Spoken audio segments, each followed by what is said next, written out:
Ja voitaisiin aloittaa vähän tämän kirjan historialla. Tässä ihan ensimmäisessä painoksessa on siis olleet kirjoittajina tästä nykyisestä porukasta niin Titta, Miikka ja Jonna. Ja itse asiassa nyt Titta, voisitko meille vähän kertoa tuosta kirjan syntyhistoriasta, että miten se kaikki alkoi?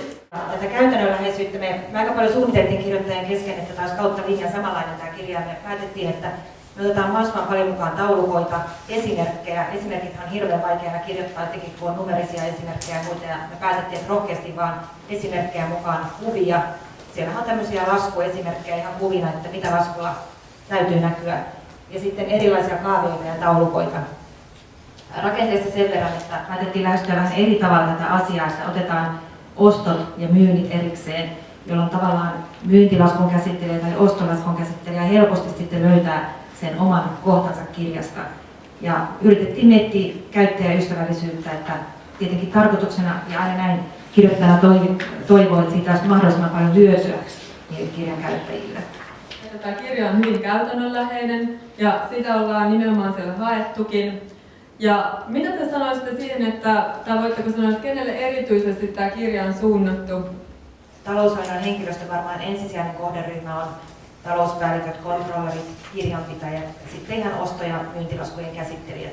Mutta mitä mä nyt on kentältä kuullut, niin kyllä veroasiantuntijat käyttää tätä myös hyvin paljon ja sitten ihan liiketoiminta, koska nykyään nämä arvonlisäveroratkaisut täytyy tehdä monta kertaa tarjousvaiheessa, että laskun käsittelee valvonta myöhässä. Kyllä hyvin laajasti on käytetty tätä kirjaa. Nyt oikeastaan voisin palata vähän tuohon uudistukseen. Eli tämä pinkki versio, niin kuin tässä on tullut ilmi, niin tämä on jo peräti kolmas uudistettu painos tästä kirjasta. Ja Anne voisi oikeastaan nyt vähän valottaa meille, että minkälaisia uudistustarpeita tässä on erityisesti ollut ja ehkä myös vähän sitten sitä, että voisitte kertoa, että minkälaisia uudistuksia tässä on erityisesti tehty verrattuna tuohon toiseen painokseen, mitä mulla nyt ei tässä ole mukana. Ja tosiaan meillähän Euroopan unioni tuo omat tarpeensa näihin muutoksiin, miksi tämä kirja täytyy päivittää. Meillä tulee Suomesta muutoksia. Euroopan unionin tuomioistuin, niin kuin se nykyään kuuluu sanoa, niin sieltä tulee uusia oikeustapauksia, jotka muuttaa tulkintoja. Nyt on kerrottu aikaisemmin tuossa laskutusdirektiivistä. Se on huomioitu tässä uudessa kirjassa siltä osin, kun se on voitu jo ottaa huomioon. Eli sieltä tulee muutoksia. Meillä Suomessa säädetään uusia lakeja, muun muassa tämä rakentamisen käännetty verovelvollisuus. Mitkä erityisesti on ollut teidän erityisalueet, mitä olette kirjoittaneet tuohon kirjaan, niin voitaisiin ottaa lyhyt kierros, vaikka tästä nyt tosiaan Jonna ja Miika puuttuukin, mutta ehkä kuulijat kuitenkin mielellään kuulevat, että mitkä on teidän erityisosaamista ollut tuossa kirjassa. Joo, itse kirjoitin myyntilaskujen käsittelystä, myynnin käsittelystä, eli siellä niin kuin tuossa jo puhetta oli, niin muun muassa nämä palvelukaupan myyntimaasäännösuudistus ja rakentamispalvelun käännetty alvi myyjän näkökulmasta ja postipalvelujen alvimuutokset ja koko joukko pienempää ja suurempaa päivitettävää löytyi sieltä luvusta 3. Ja mun osuutena on ollut nyt tuo ostovähennyspuoli, eli ostolaskujen käsittely.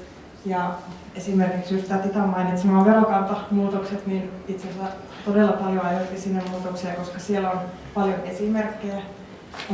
On ihan laskuesimerkkejä ja muita, ja kaikki luvut meni uusiksi ihan tämmöisen pienen verokantamuutoksen takia, niin kuin olette ehkä huomannutkin, että kyse ei ole ihan vain pienestä muutoksesta, kun tämmöinen verokantamuutos tulee.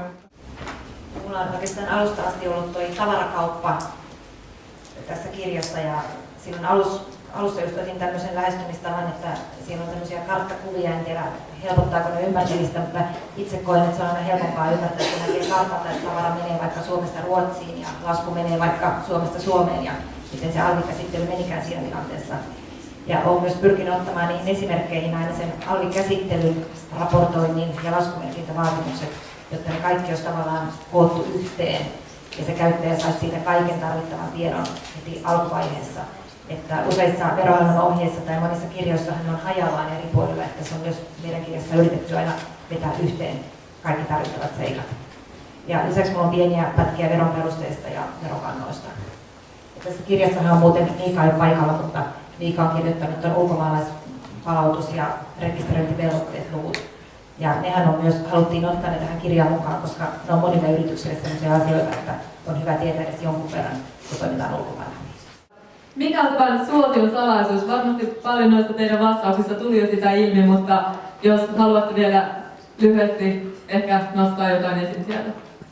Ja kyllä mä uskon, että se on just tämä käytännön läheisyys, että me ei ole piilouduttu niiden pykälien taakse, vaan me on pyritty avaamaan ne käyttäjille siten, että tästä kirjasta olisi oikeasti hyötyä niille, jotka tätä kirjaa käyttää.